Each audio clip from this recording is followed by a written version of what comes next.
The sky's just beginning to clear up. It's gonna be a great day for a hike.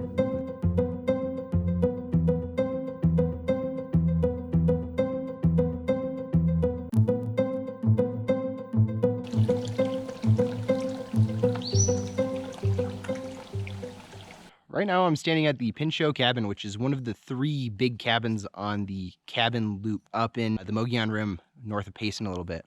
This cabin was actually built in the 1930s, and it's the only one that's still standing in this area. There used to be several others that were actually the summer home of ranchers that lived close by here, the Houston brothers. Actually, we just got done hiking the Houston Brothers Trail, and now we're on to the U-Bar where we're going to gain some elevation, hopefully see some cool stuff. Stick around. Let's get this. It says, please close the gate. But, okay. Oh, behind me here is a huge fallen Ponderosa pine tree. You can see there's this massive crater where its roots used to stand because it got blown over. These craters that you see further in the east instead of the southwest, you can tell whether or not a place has been farmed in the recent history, because if there are these huge craters, then that means that it hasn't been leveled to like plant corn or soy or whatever on it. But if you see a bunch of bumps in the forest, that means that that's pretty much an old growth forest, and that's been that way for a very long time because there have been opportunities for many trees to fall over and form these huge craters in the land. Kind of cool stuff. Well guys, a lot of road walk, and then there's a cairn. Time to hike, let's go.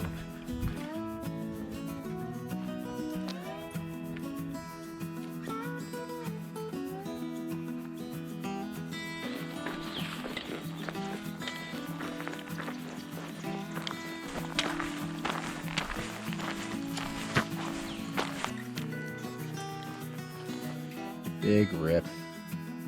Guess we got to reconsider things a little bit. Just talked to some awesome Forest Service guys, and they're actually going to let us through the closure. Apparently we're just going to be hiking through it. We're not going to be camping within the area, so where we were planning on camping is still safe, so going for it. The hike is still on, not a road walk back to the car today. I forgot to mention the saving grace that's letting us through this closure is that rain that we got to bear through yesterday afternoon. It didn't even rain last night. It kept it nice and warm because the clouds were still over us, but it was dead quiet. It's kind of eerie, but really nice. Definitely humid. Adventure is out there, friends. Go get it.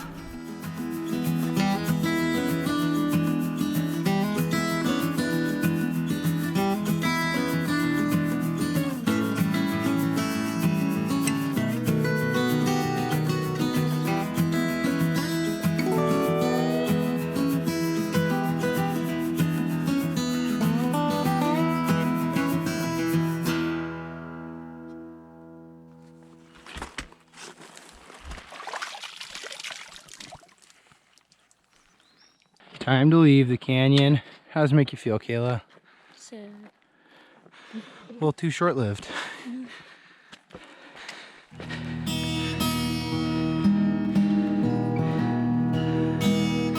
The sun finally decided to come out and play. Good thing we're done with that big hill. Would have killed us. And down into our last canyon of the day. We've now been hiking for almost 4.5 hours. It's been a good hike though. Saw some wildlife. Couldn't get on camera because it was too far away. Saw some pretty flowers. It's a good day.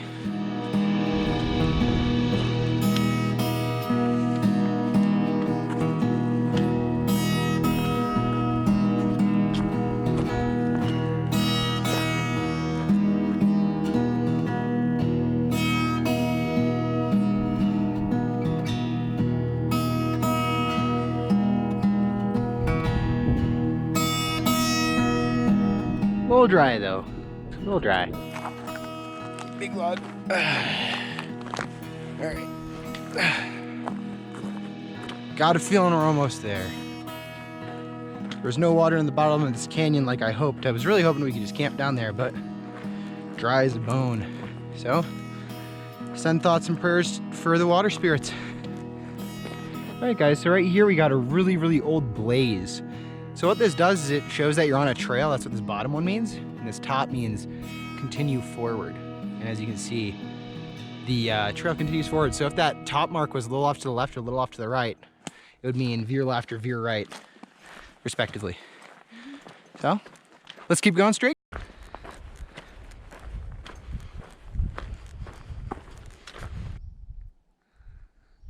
And there's another cabin. So initially these cabins were actually built out here as a rudimentary version of fire protection for out in the Wild West in the early 1900s. Like the Pinchot Cabin that we were at earlier today was made in the 1930s, but like this one is probably built closer to like 1919 when a lot of that first started up.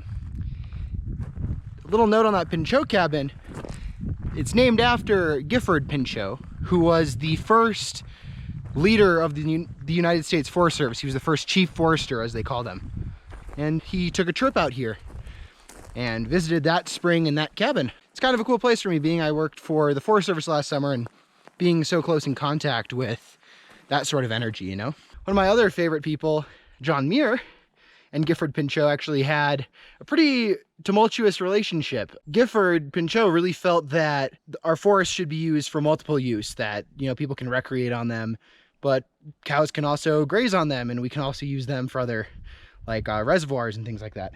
Whereas John Muir felt that nature was God's primeval beauty, that we need to leave that in like the raw state that God left it in, so we need to preserve it. So as a result, because of these two sort of theories of thought that these two people represent so well, we now have our land management system that we do in America today with the Forest Service with multiple use, where you can hunt and fish and log and all that business out on the forest, but it's managed, versus preservation with the national park system, such as at Yellowstone or Yosemite or the like.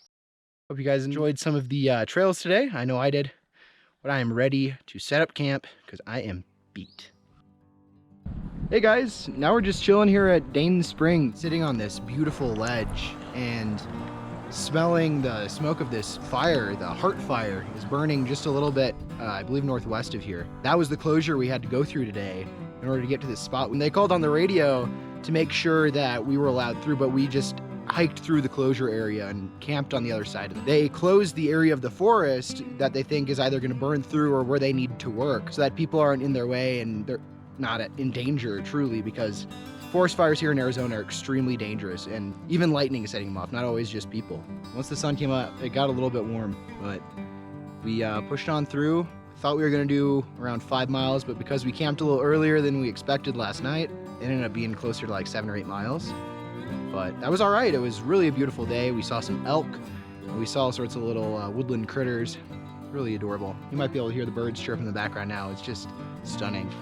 But now I think the storm's probably going to be rolling in, so we might have to hunker down in the tent. That means no more really engaging recording. So I'll let you know if it changes. Yep, just like we thought, the rain came in. So now we're hunkered down, playing cards and hanging out in the tent. So it goes. Let you guys know if it clears up. We prayed to the water gods a little bit too hard. We got the spring we wanted, but we also got a little bit too much rain. It lightened up a little bit, so we're going out to explore. A little soggy. Kind of fun though, because I haven't seen rain in a few months due to this wicked summer heat in Arizona. This will help out the plants quite a bit. Hey guys, the storm finally lit up, so now we've gotten to take a chance to sit outside and enjoy a bit of a fire. Got to have dinner out here, chilling under this big pine tree because we came out before it had stopped, but now it's all quiet. Here's this awesome cabin we just get to hang out next to. Still a little bit cloudy, you can't really tell, but it's eerily quiet again tonight, kind of like last night. Luckily, this campsite, because it's on the edge of a ridge, it'll hopefully have a little bit more airflow, so it won't be as muggy in the tent. Sharing 2 people in a small backpacking tent, you know, it's a little sticky. So hopefully tonight will be a little bit better. See you guys in the morning.